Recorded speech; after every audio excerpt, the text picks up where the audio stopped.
दोस्तों सब्सक्राइब कीजिएगा मेरे YouTube चैनल को और बेल आइकन पे क्लिक करना मत भूलिएगा।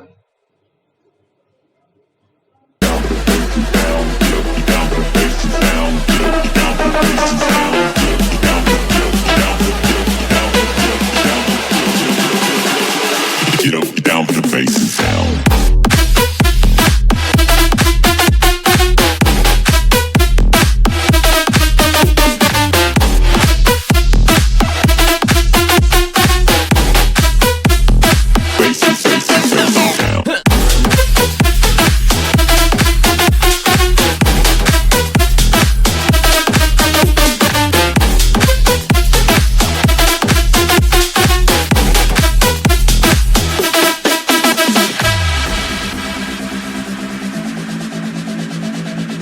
हाँ तो दोस्तों परेशान हो रहे हो ना ये सोच के कि मैंने ये बिजलियां कैसे कड़ गई, वो भी बिना बादल के।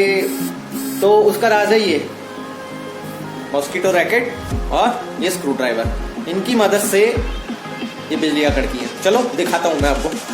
हाँ तो दोस्तों इस तरीके से रैकेट को ऑन करा, बटन को दबाया और ये देखिए डिम लाइट।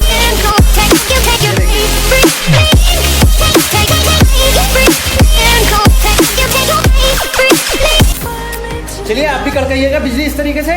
और अब मैं आपसे मिलता हूँ अगली वीडियो में। तब तक के लिए आपसे रिक्वेस्ट करूंगा वीडियो को लाइक, चैनल को सब्सक्राइब, अपने दोस्तों के साथ शेयर, कमेंट सब कर दीजिएगा। जय हिंद, जय भारत।